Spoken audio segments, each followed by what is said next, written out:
Hello everyone, welcome back to इन दैप C T 360 learning. So आज हमारा डे 2 ऑफ बायोमोलिक्यूल्स, जिसमें we will be covering 26 to 50 questions of biomolecule. और ये हमारा लास्ट चैप्टर रहने वाला है ऑर्गेनिक केमिस्ट्री का। हम ये चैप्टर इस वीडियो के बाद तुम्हारी ऑर्गेनिक केमिस्ट्री खत्म हो जाएगी। उसके बाद हम लोग बस दो चैप्टर हमारे रह जाएंगे, that is D and F block and coordination compounds, right. So I would request कि इससे पहले जितने भी हम लोग चैप्टर्स कवर कर चुके हैं, तुम जाओ और उनको अच्छे से देखो, क्योंकि वो तुम्हारे सी यू टी यू जी के सिलेबस के अकॉर्डिंग ही है, राइट।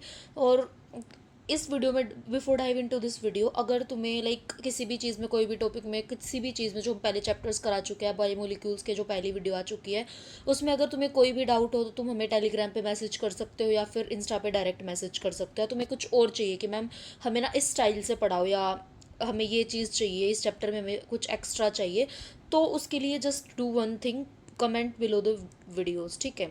तुम कमेंट करो, हम देखेंगे, और जो भी रिफॉर्मेशंस होगी we will try to do that, right. So let's move to our question number 26। Okay, उससे पहले मैंने जो पहली वीडियो में क्वेश्चन कराए थे 1 to 25, वो भी इस पीडीएफ में लगा दिए हैं, ताकि तुम एक बार जल्दी जल्दी एक बार इन पे नज़र मार लो, ठीक है। एक बार इनकी रिवीजन भी हो जाएगी। हम आज स्टार्ट करेंगे 26 ऑफ क्वेश्चन से, ठीक है। सो स्ट्रक्चर ऑफ डाइसेचराइड, ठीक है, formed by glucose and fructose is given below. Identify anomeric carbon atom in monosaccharide unit, ठीक है। एनोमेरिक कार्बन ढूंढना में कि कौन सा है, राइट। सो अभी तुम इसमें देखो, इसमें ये अल्फा कार्बन दिया हुआ है ऑफ ग्लूकोज, और ये beta carbon of fructose, right. अब जो हमारी फ्रक्टोज की जो रिंग है वो क्या है, फ्रक्टोज की जो रिंग है दैट इज़ 5 मेंबर्ड, और 5 मेंबर्ड को हम फिरानोज यूज़ करते हैं वर्ड। तो fructose is 5 membered ring, 5 membered ring. और इसके लिए हम क्या यूज़ करते हैं, 5 मेंबर्ड पायरोनेज, ठीक है, जो भी है, sorry pyranose, no no no no, furanose, ठीक है, फिरानोज, FURANOZ, फिरानोज, ठीक है। सो दीज आर सम, ये कह सकते हो कि पॉइंटर्स है फॉर फ्रक्टोज। बाकी फ्रक्टोज का स्ट्रक्चर हमने पहले वाली वीडियो में किया है, दैट इज़ कीटोहेक्सोज, ठीक है। नाउ ग्लूकोज क्या होता है मैम, ये तो एल्डोज शुगर है, एल्डोज, और ये भी हेक्सोज है, मैं खाली एल्डोज लिख देती हूँ, एल्डो हेक्सोज, राइट। और इसमें क्या होता है, 6 मेंबर्ड रिंग होती है, 6 membered ring, okay. This is 6 membered ring. और इसमें जो हमारा ये फिरानोज है, दिस इज पायरिनोज, राइट, पायरिनोज। तो यही मेन मेन पॉइंटर्स ध्यान रखने हैं। सो इसमें क्या बता रहा है कि a carbon of glucose and a carbon of fructose, जो हमारे एनोमर्स हैं, मतलब जो डिफरेंशिएटिंग फैक्टर है वो कौन सा है, ठीक है। A carbon of glucose and E carbon of fructose. तो इसका जो आंसर हो जाएगा वो क्लियर कट क्या हो जाएगा, answer number C, A carbon of glucose and B carbon of fructose, ठीक है। Now let's move to question number 27, which stated the main structural feature of protein is ether linkage, Easter linkage और peptide linkage. तो इसका answer क्या हो जाएगा, peptide linkage. क्यों, क्योंकि पेप्टाइड लिंकेज हमने तुम्हें पिछली वीडियो में बताया था कि वाटर एलिमिनेट होता है, एक HRNH2, ठीक है, एक अमीनो एसिड का H2 जाता है और दूसरे का C डबल बॉन्ड OOH, ठीक है, और अपना ये HR और NH2, ठीक है। तो यहाँ से H2 और O चले जाता है, ठीक है, तो क्या रह जाता है, COOH, HRNH2, H2O गया, ठीक है, तो HCOHRNH2, मतलब कुछ इस टाइप के लिए NH यहाँ पे आएगा, right, NH, just wait, NHCO, मतलब कुछ ये इस टाइप की लिंकेज बन जाती है। तो इस लिंकेज को हम क्या बोलते हैं, पेप्टाइड लिंकेज, ठीक है। ये क्या करता है, it joins to amino acid, it joins to amino acids, right.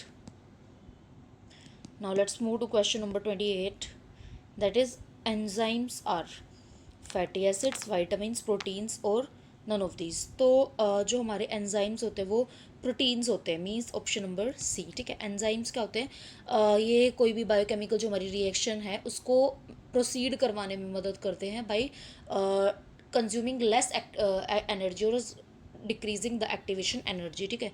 Definition लिख लो, what are enzymes, enzymes.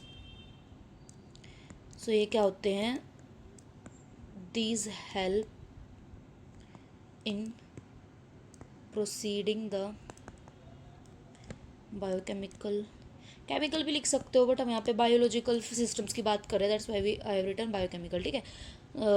These help in proceeding the biochemical reactions by lowering और लेस कंज्यूमिंग क्या, एनर्जी और एक्टिवेशन एनर्जी, जिसको हम दिल्ली से भी रिप्रेजेंट कर सकते हैं, ठीक है. This is the definition of enzymes. Now let's move to our question number 29. Enzymes belong to which class of compounds? Polysaccharides. This is for sugars, right? Polypeptides, yes. Polynitroheterocyclic compounds नहीं. Hydrocarbons, no. तो इसका answer क्या हो जाएगा? Polypeptides, ठीक है. Answer number B, which is polypeptide, ठीक है. तो ठीक है. हाँ, इसका मतलब इसमें मैं तुम्हें यहाँ पे एंजाइम की भी मतलब डेफिनेशन बता चुकी हूँ, ठीक है. तो एक क्लास ऑफ पॉलीपेप्टाइड है, इसमें इतना कुछ आई डोंट थिंक सो कि इसमें कुछ बताने का है, ठीक है. Now let's move to question number 30. The nucleic acid base having 2 possible binding sites is, okay. So ऐसा कौन सा न्यूक्लिक एसिड बेस है जिसके पास 2 बाइंडिंग साइट्स होती हैं, ठीक है. तो ये क्वेश्चन थोड़ा तुम कह लो कि थोड़ा हाई लेवल का आ गया. इसका आंसर गुआनाइन है. इसमें तुम लिख लो. और ये क्या है? प्यूरिन डेरिवेटिव है. इसकी प्यूरिन एंड pyrimidines की ट्रिक भी बताई थी तुम्हें कल, गप्पू and cut. I think you are very clear. Guanine adenine are purines और cytosine uracil and thymine are for pyrimidines, ठीक है. तो this is the purine derivative guanine, ठीक है. ओके. अभी इसमें जो 2 बाइंडिंग साइट होते हैं वो कौन कौन सी होती है, मतलब तुम ये लिखने के लिए लिख लो but this is not that much important, ठीक है. पर हाँ, ये कभी कभी हो जाता है कि बहुत ऐसा थ्योरी बहुत अंदर से पूछ लेता है.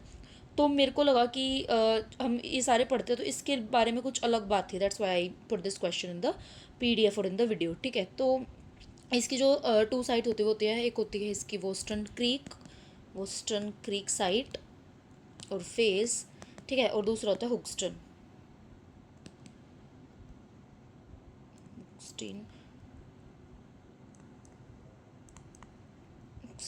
फेस ना, न्यूक्लिक एसिड नहीं, इसको सही से लिखते हुए हुक्सटिन फेस, ठीक है. तो ये 2 बाइंडिंग साइट होती है इसकी, ठीक है.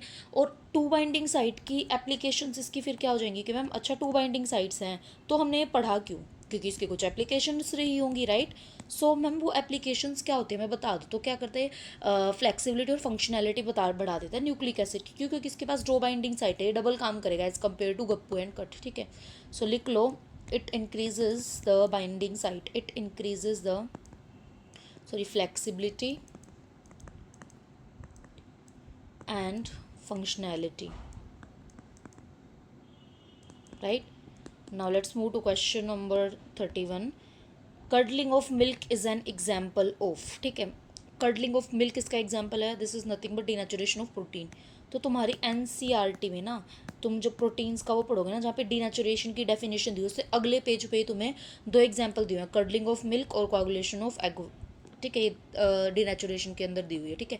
सो क्या होता है कि जो NCERT के अकॉर्डिंग मैं तुम्हें प्रॉपर डेफिनेशन बता देती हूँ. इसमें ना बहुत ज़्यादा बड़े बड़े ग्लोब्यूल्स होते हैं प्रोटीन्स में, ठीक है, हेलिक्स. और फिर क्या होता है कि वो जो अल्फा हेलिक्स वाला स्ट्रक्चर होता है वो अनकोइल हो जाता है. अनकोइल हो गया तो मतलब उसका जो सिस्टम है, जो वर्क पोटेंशियल है वो खत्म हो जाएगा. तो प्रोटीन अपनी जो बायोलॉजिकल एक्टिविटी है उसको कम्प्लीटली लूज कर देता है. क्यों? क्योंकि उसका जो हेलिक्स है वो अनकोइल हो गया. अनकोइल हेलिक्स, सिंगल हेलिक्स का स्ट्रैंड का कोई मतलब ही नहीं होगा. सो इसको हम बोलते हैं डीनेचुरेशन, ठीक है. एक काम करती हूँ मैं लिख देती हूँ. So what is denaturation, simpler terms. What is denaturation according to NCERT, but we will write it in very simple terms. तो डीनेचुरेशन क्या होता है? Due to large globules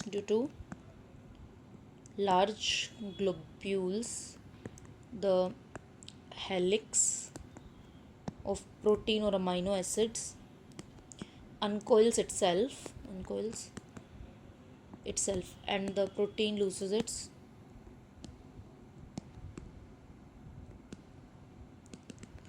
functionality, ठीक है. So this is called denaturation. अभी secondary और tertiary structure डीनेचुरल होके first में बन जाएंगे, बट जो प्राइमरी स्ट्रक्चर है वो इंटैक्ट रहेगा, ठीक है। ये भी तुम्हारी एनसीईआरटी में एज इट इज़ दी हुई है। और इसका एग्जाम्पल एक तो ये हो गया कि मैम कर्डलिंग ऑफ मिल्क हो गया, कर्डलिंग ऑफ मिल्क। और एनसीईआरटी में तुम्हारा क्या, देखो मैंने यहाँ पे कर्डलिंग ऑफ मिल्क दे दिया, क्या पता तुम्हें पेपर में दूसरा एग्जाम्पल दे दे, तो तुम्हें एग्जाम्पल तो दोनों ही अच्छे से याद होनी चाहिए, ठीक है। ये हमारा फर्स्ट एग्जाम्पल हो गया। And our second example is coagulation of egg white on boiling, coagulation of egg white on boiling, right? So these are the two examples. ये याद रखना, coagulation वाला of egg white on boiling. Now let's move to question number 32. Proteins are denatured in mouth, small intestine, large intestine और stomach. So clear cut तुम्हें इसका answer पता होना चाहिए, that is B. जो बायोलॉजी से होंगे उनको ज़्यादा पता होगा, जो PCM से होंगे उन्हें थोड़ा होगा कि इंटेस्टाइन्स में भी हो सकता है, वो जा सकते हैं उस पॉइंट पे, बट नहीं, इट्स स्टमक ओनली, ठीक है। तो ठीक है, स्टमक में क्या होता है मैम, इसमें एक पेप्सिन होता है, एक पेप्सिन एंजाइम होता है जो कि डाइजेशन ऑफ प्रोटीन में हेल्प करता है। तो पेपर में आ सकता है कि which enzyme helps in digestion of protein in our stomach, क्या, which enzyme helps in digestion of protein in our stomach, ठीक है, दैट इज़ पेप्सिन। ये तुम्हारा जो पेप्सिन एंजाइम है इसके बारे में एनसीईआरटी की बायोलॉजी की बुक में है, ठीक है। बायोलॉजी की जो हमारी एनिमल फिजियोलॉजी या ह्यूमन फिजियोलॉजी, एनिमल या जो ह्यूमन फिजियोलॉजी है उसकी बुक में चैप्टर कौन सा है, डाइजेशन वाला, ठीक है, उसमें कंप्लीट दिया हुआ है डाइजेस्टिव सिस्टम वाले में, ठीक है। So let's move to our next question which is question number 33. Globular proteins are present in, जो हमारे ग्लोब्यूलर प्रोटीन्स होते हैं वो कहाँ कहाँ प्रेजेंट होते हैं, ब्लड में, इंसुलिन में, मिल्क में। प्रोटीन तो हर जगह होता है, ठीक है।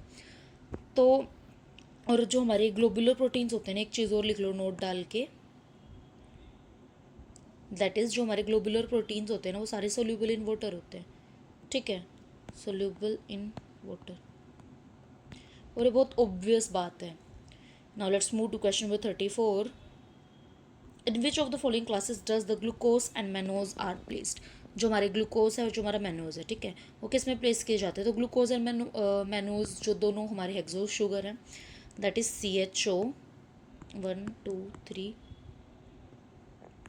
CH2OH, right. यहाँ पे क्या आ जाएगा, हम ग्लूकोज बना रहे OH H OH H OH H OH and H, ठीक है, OH H OH H, ठीक है। जस्ट वेट, यहाँ पे OH H OH and OH आएगा ना, वी आर मेकिंग ग्लूकोज। अब ठीक है ये, ठीक है। नाउ अभी जो ये हमारा हो गया ग्लूकोज, मैनोज क्या होगा, mannose is nothing but 1 2 3 CH2OH, right.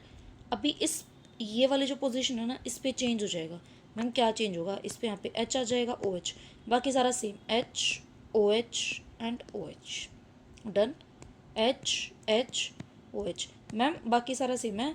C मतलब बस एक कार्बन पे चेंज है, ठीक है, किस पे चेंज है, ओनली चेंज इन 1 कार्बन, ठीक है। तो एनोमर्स क्या होते हैं, लिख लो, व्हाट आर एनोमर्स, हम नेक्स्ट स्लाइड पे लिखते हैं, okay, what are anomers. So ma'am anomers जो डिफर करते हैं एट C1 कार्बन, ठीक है, डिफर एट C1 कार्बन। और जो हमारे एपिमर, मैंने तुम्हें कल बोला था कि घर से घर के लाना, ठीक है, नहीं तो मैं बताऊंगी। सो एपिमर्स का था डिफरेंट एट एनी कार्बन, बस जस्ट एक carbon, differ at any 1 carbon, right. अब मैं एक स्टेटमेंट लिखने जा रही हूँ, ध्यान से देखना नोट डाल के। अच्छा मैम क्या स्टेटमेंट लिख रहे हो, ऑल एनोमर्स आर एपिमर्स, ठीक है, but all epimers are not anomers, समझ आया। क्यों, क्योंकि देखो जो एनोमर्स यहाँ देखो अभी सो ये इसका आंसर हो जाएगा एनोमर्स। क्यों? क्योंकि मैम ये ना C1 कार्बन पे डिफर कर रहे हैं। अब तुम बोलोगे मैम C1 कार्बन तो नहीं है, अगर हम यहाँ से स्टार्ट करेंगे तो ये तो 2 नंबर पे आ रहा है। नहीं, C1 कौन सा carbon? C1 differ chiral carbon, ठीक है, कायरल भी होना चाहिए। तो हमारा फर्स्ट कायरल कौन सा है? यही तो है फर्स्ट कायरल, HCHO OH, यहाँ पे बड़ा सा ग्रुप है। So this is our first chiral carbon. तो उस वो डिफर कर रहा है, फर्स्ट कायरल कार्बन डिफर कर रहा है, उसको हम एनोमर बोलते हैं, ठीक है। तो डिफर एट C1 कार्बन और डिफर एट ओनली 1 कार्बन। और ये हम कौन से कार्बन की बात कर रहे हैं? कायरल कार्बन की, ठीक है। कौन से कार्बन की बात कर रहे हैं मैम? कायरल कार्बन की हम लोग बात कर रहे हैं। अब मैंने नोट में क्या करके लिखवाया था तुम्हें कि ऑल एनोमर्स आर एपिमर्स हो सकते हैं, all anomers are epimers, right, but all epimers are not anomers. तो तुम्हें समझ आ गया होगा।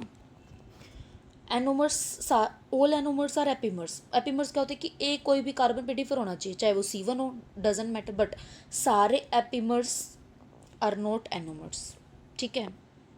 इसको तुम हाईलाइट कर लो अच्छे से।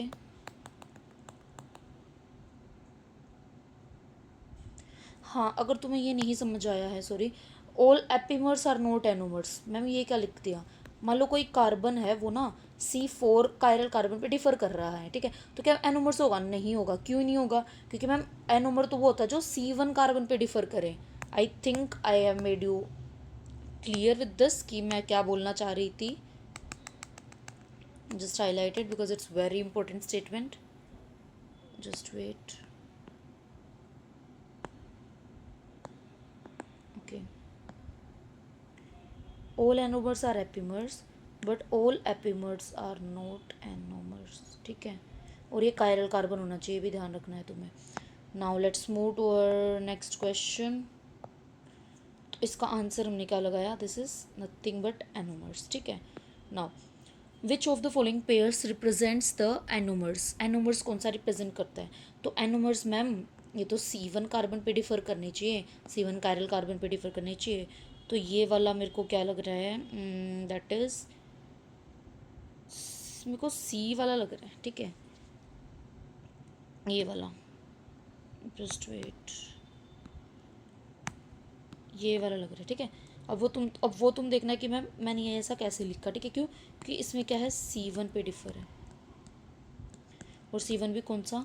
Chiral carbon. Now let's move to our question number 36. Which of the following is alpha amino acid is not optically active? Alanine, glycine, phenylalanine, all are optically active, ठीक है। सो इसका आंसर आ जाएगा all are optically active। इसमें तुम्हें क्या पता होना चाहिए यार? स्ट्रक्चर ही पता होना चाहिए। स्ट्रक्चर के बिना तुम क्वेश्चन नहीं कर पाओगे, ठीक है। सो स्ट्रक्चर हम लोग आगे कराएंगे लास्ट स्लाइड में, ठीक है, तो तुम्हें समझ आ जाएगा। Now let's move to question number 37। Select the false statement about the cyclic glucose. जो हम ये साइक्लिक ग्लूकोज ये वाला स्ट्रक्चर बनाते हैं, उसके बारे में फॉल्स स्टेटमेंट बताने की, इसके बारे में फॉल्स स्टेटमेंट हमारी क्या हो जाएगी, ठीक है। तो if the OH group is added to CHO group it will form cyclic hemi acetal form, ठीक है, ये बात। Glucose forms 6 membered ring OH at fifth position, ठीक है। Melting point of alpha glucose and beta glucose, ठीक है। So just it में let me just erase it, ध्यान से देखो। इसका आंसर ये हो जाएगा। क्यों? क्योंकि ये स्टेटमेंट बेस्ड क्वेश्चन आ गया डायरेक्ट। अल्फा ग्लूकोज का तो होता है 419 मेल्टिंग पॉइंट केल्विन में, और बीटा ग्लूकोज का होता है 423 केल्विन, ठीक है। तो इसने उल्टा दे रखा, तो इसका आंसर C हो जाएगा, क्लिक इट। मैं दूसरे पे गई नहीं क्योंकि this is not MSQ type. Now let's move to question number 38। Alpha amino acid behaves as crystalline ionic solid and a high melting point due to the presence of alpha amino acid में ऐसा क्या होता है जिसकी वजह से वो crystalline वगैरह बिहेव करता है? तो कहीं ना कहीं क्रिस्टलाइन का होगा जो आयनिक होगा, आयनिक होगा मतलब इलेक्ट्रोस्टैटिक फोर्स होगा, उसकी वजह से होगा। तो this is because of COOH group. Alpha amino acid behave as crystalline because of COOH group, ठीक है। क्यों? क्योंकि देखो ध्यान से, ये हमारा ज्विटर आयन की फॉर्म में होता है, COO negative, NH3 positive, H and R, ठीक है। तो COO नेगेटिव जो होता है वो प्रोटॉन लूज़ कर सकता है और ये प्रोटॉन टेक कर सकता है। तो इसमें ये कहना कि COH ग्रुप ओनली नहीं, NH2 और COH ग्रुप दोनों की मदद से, ठीक है। इस फॉर्म को हम ना एक फॉर्म बोलते हैं, इसको हम क्या बोलते हैं, ज्विटरायन फॉर्म, ज्विटरायन फॉर्म या एम्फोटेरिक फॉर्म, कुछ भी बोल सकते हो, ठीक है। इसमें क्या होता है, स्ट्रॉन्ग इलेक्ट्रोस्टैटिक फोर्सेज होते हैं, लिख लो ये चीज़ भी ताकि तुम्हें याद रहे, स्ट्रॉन्ग इलेक्ट्रोस्टैटिक फोर्सेज होते हैं, ठीक है। दैट्स वाई ये क्रिस्टलाइन बिहेव करते हैं। Now let's move to question number 39। Which of the following bases is not present in DNA, ठीक है। Very obvious answer is C, uracil. Now lysine and NH2 CH2 4 CHNH2 and COH is, क्या है ये, so lysine और this structure is, ठीक है। तो हम मतलब हमें ना स्ट्रक्चर्स आने चाहिए मेन अमाइनो एसिड्स के, ठीक है।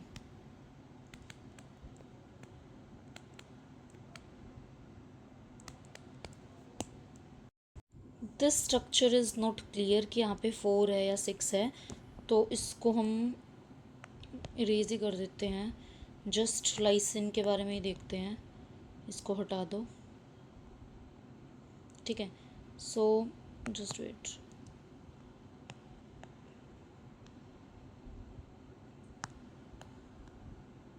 इसको हटा दो। नाउ लाइसिन इज, लाइसिन क्या है, तो लाइसिन क्या है हमारा, ये बेसिक अमाइनो एसिड होता है, ओके। और इसके लिए alpha amino acid is also correct, तो ये बोल सकते हो कि MSQ था ये। Now let's move to question number 41। Which of the following statement about denaturation given below are correct. तो डीनेचुरेशन हम डिस्कस कर चुके हैं पीछे, एक दो क्वेश्चन पहले। तो denaturation of protein causes loss of secondary and tertiary structures of the protein, yes. Primary structure है वो हमारा इंटैक्ट रहता है, ठीक है। Denaturation leads to the conversion of double strand of the DNA into single strand, ठीक है। Denaturation affects primary structure which get distorted, no. So answer number 1 and 2 which is option number C. Now let's move to question number 42. Which of the following pair is an essential constituent of our food? Of course, carbohydrate, carbs and proteins. Now let's move to question number 43. Optical rotation of the same compound along with their structure are given below, ठीक है। Which of them have deconfiguration, ठीक है। So deconfiguration के लिए जो हमारा OH group है ना, OH ग्रुप वो हमारा राइट साइड में होना चाहिए, ठीक है। सो OH ऑन राइट इसी में दे रखा है बस, ठीक है। और इस वाले में है, ठीक है। तो 1 and 2 दोनों हो जाएंगे, तो option number C। Let's move to question number 44। The compound which gives red colour with Fehling solution is, red colour कौन सा देता है with Fehling solution, this is question number 44। Let me just write it first, this is nothing but question number 44, ठीक है। So Fehling solution means अपना aldehydic और aldehydic group और aliphatic aldehyde ही ये टेस्ट दे देंगे, aliphatic aldehydes only give it this test. तो बेंजल्डिहाइड तो नहीं देगा मैम, ये तो नहीं देगा, ठीक है।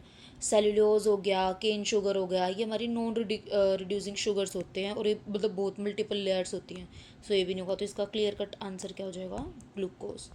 Now let's move to 45। Essential amino acid is, ठीक है। Essential amino acid is arginine, but इसको हम सेमी या सब क्लासिकल भी बोलते हैं, ठीक है। मतलब इसका थोड़ा सा कंट्रोवर्शियल रहता है। मैं भी तुम्हें क्या कराऊंगी अभी 2-3 क्वेश्चंस के बाद, we will be doing essential non essential amino acid की पूरी टेबल करेंगे, जिससे to you will be able to अगर ये इस ऑप्शन के अलावा और ऑप्शन आते तो you will be able to tick that option also, ठीक है। तो अभी के लिए आर्जिनिन है, बाकी हम वीडियो के बिल्कुल लास्ट में देखेंगे। So this is 45, fifth question. नाउ 46 क्वेश्चन क्या कह रहा है, among the following statement about the molecule X and Y, correct statement बतानी है हम लोगों को। CHOOH, ओके, CHOH, और ये डिफर है, ये वाला भी डिफर, ओके। बिल्कुल अपोजिट स्ट्रक्चर है, मतलब ऐसा लग रहा है कि मैम उठा के और किसी ने बिल्कुल मिरर इमेज बना दी हो। अच्छा मैम मिरर इमेज है, तो ये तो एनहेंशोमर्स हो गए, ठीक है। तो बी तो करेक्ट हो गया। ये MSQ लग रहा है मुझे, ठीक है। तो X and Y are diastereomer, नहीं, X and Y are aldo sugar, CHO aldo sugar, ठीक है ma'am. X is D O H at right and Y is L, O H at left. ठीक है, ये भी है, तो इसका आंसर हो जाएगा B, C and D. D क्या होता है, O H at right. L क्या होता है, O H group at left.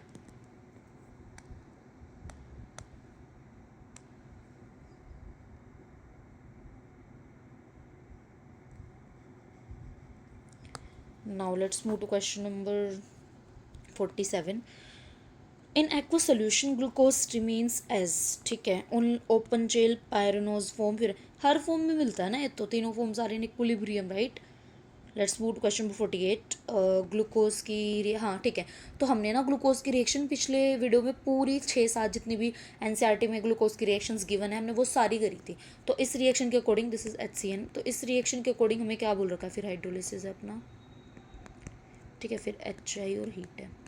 तो एक बार करके ही देख लेते हो, सारी रिएक्शन लिख देती हो ताकि तुम्हें रिकॉल हो जाए। CHOH4 सिंपलेस्ट लिखेंगे CH2OH, ठीक है, ग्लूकोज का स्ट्रक्चर है।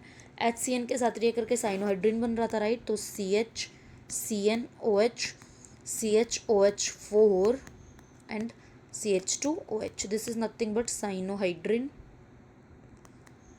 उसके बाद हाइड्रोलिसिस, मतलब H2O डालेंगे, तो CH और CN का हाइड्रोलिसिस मीन्स COH हो जाएगा and this is OH, CHOH4 CH2OH, ठीक है।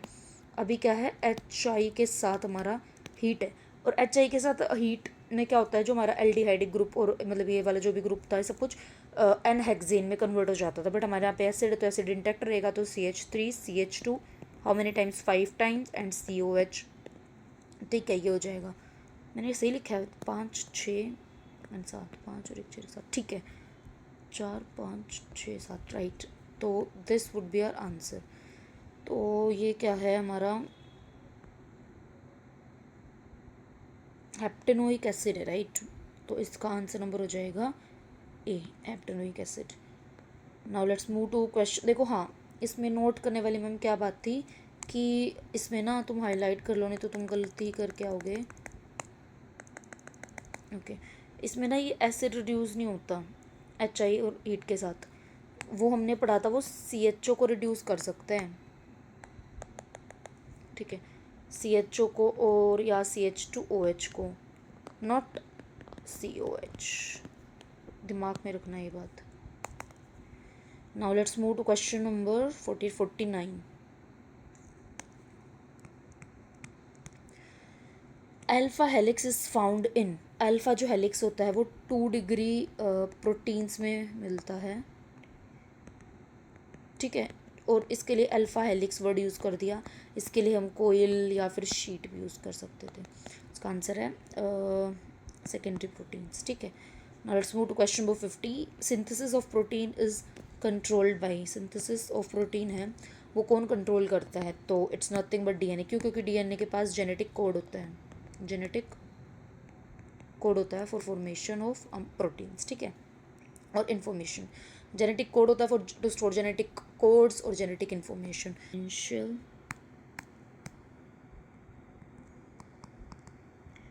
And non essential amino acids.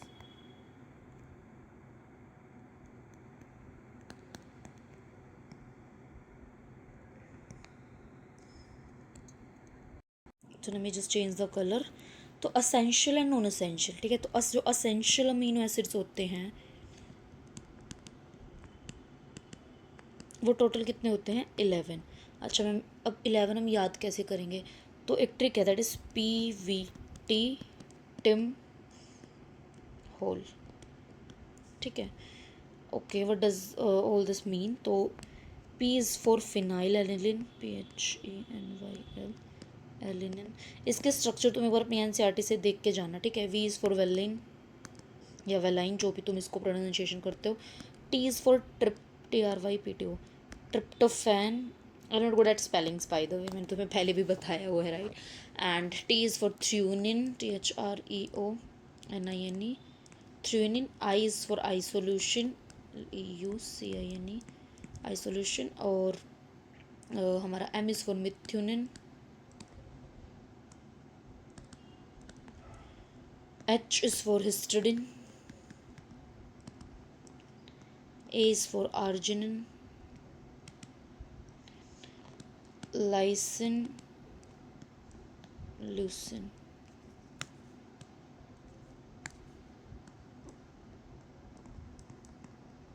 ठीक है, तुम इसमें ना हाईलाइट करके एक बात लिख लो, जो हमारा ये आर्जिनिन है,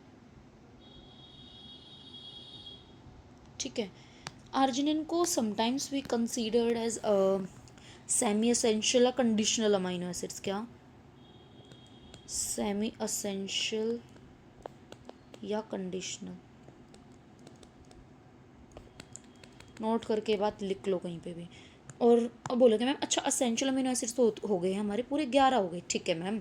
1 2 3 4 5 6 7 8 9 10 नहीं 1 2 3 4 5 6 7 8 9 एंड 10 PVTTIMHALL, ठीक है। जस्ट वेट यहाँ पे दिस इज 9 क्योंकि 10 हो रहे हैं ना, और 10 में से हम इसको सेमी एसेंशियल और नॉन कंडीशनल अमाइनो एसिड्स बोल रहे हैं, ठीक है। सो दीज आर 9, एक हमारा एक्सेप्शन है वो मान लो, तो ठीक है, तो टोटल 9 हो गए। नाउ मैम ये जो अमाइनो एसिड्स है ना, ये होते क्या मतलब, ठीक है, हम इसको पढ़ क्यों रहे हैं, हमने इनको कैटेगराइज क्यों किया? Because it can't be synthesis in human body, it can't be synthesised in human body. It must be consumed from outside. It must be consumed from outside, ठीक है, फूड सोर्स से मिलता है, ठीक है। सो पीवीटी टिम होल, जिसमें से exception is arginine, semi essential और कंडीशनल अमाइनो एसिड्स होता है नो, और जो हमारे टोटल अमाइनो एसिड्स होते हैं, जो हमारे टोटल अमाइनो एसिड्स होते हैं, टोटल अमाइनो एसिड्स 20 होते हैं, जिसमें से 9 + 11, 9 are essential and 11 are non essential, ठीक है। अब 11 में ना यहाँ पे कौन सा कवर्ड है, आर्जिनिन इसमें कवर कर रखा है, तो ये छोटी छोटी चीज़ें तुम ध्यान रखना, ठीक है। ये इसका एक्सेप्शन है तो ये इसमें चले गया है, राइट। ऑर्गेनिक के कौन कौन से चैप्टर हमने कवर कर लिए हैं उसका तुम्हें लिंक है वो डिस्क्रिप्शन में मिल जाएगा, मैं तुम्हें एक बार डिस्क्राइब कर देती हूँ। तो हमने फर्स्ट कर लिया halo alkanes and halo arenes, second alcohols, phenols and ethers, third one is aldehyde carboxylic acids, fourth one is amines nitrogen containing compounds, and fifth one is biomolecules, ठीक है। तो हम लोग ये ऑर्गेनिक जो अपना पोर्शन है फॉर CUT UG ऑर्गेनिक, हम लोग ये ऑर्गेनिक कर चुके हैं, ठीक है मैम। और इसके अलावा हमने फिजिकल केमिस्ट्री के भी कुछ चैप्टर्स करे हुए हैं, that is solutions and colligative properties, 7th one is electrochemistry and 8th is kinetics, ठीक है। नाउ वी हैव, ये हमारे फिजिकल के, now we have done 80% of the syllabus, we are left with 2 chapters, that is D and F block, and the second one is coordination chemistry. So कल तुम्हें D&F या coordination, कल हम लोग coordination से स्टार्ट करेंगे। D&F block का you are not replying कि मैम हमें NCERT सीरीज़ चाहिए, NCERT सीरीज़ प्लस मैं बोल रही हूँ, MCQ भी हम प्रैक्टिस करेंगे, बट NCERT सीरीज़ एक प्लस पॉइंट हो जाएगी, बट आप लोग कमेंट ही नहीं कर रहे हो, ठीक है। तो आई जस्ट वॉन्ट कि at least reply in Telegram group, ठीक है। टेलीग्राम पे मैसेज करो तुम लोग कि आपको D&F ब्लॉक की NCERT सीरीज़ चाहिए या नहीं चाहिए। बाकी MCQ तो हम करेंगे, बट इससे जो नेक्स्ट चैप्टर होने वाला है दैट विल बी और कोऑर्डिनेशन केमिस्ट्री, ठीक है, कोऑर्डिनेशन केमिस्ट्री रहने वाला है, फिर उसके बाद D&F ब्लॉक, ओके।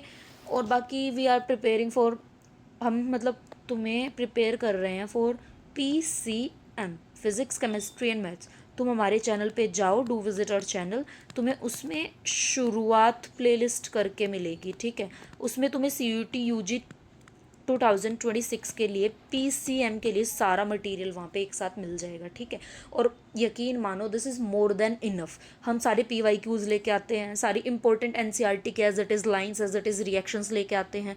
तुम बहुत सारे क्वेश्चन ऐसे देखते भी हो कि जो कि डायरेक्ट NCERT एग्जाम्पलर के आते हैं, ठीक है, जो कि खुद में इंपॉर्टेंट है, या CUT UG के PYQ या कुछ जो तुम्हारे बोर्ड्स में PYQs आए हुए हैं उस चैप्टर से, फ्रॉम द सेम चैप्टर, वो हम लोग लेके आते हैं। तो मतलब मीनवाइल जो हम लोग करा रहे हैं, जो ये वीडियोस तुम्हें दे रहे हैं, ये बहुत ही क्वालिटी कंटेंट है।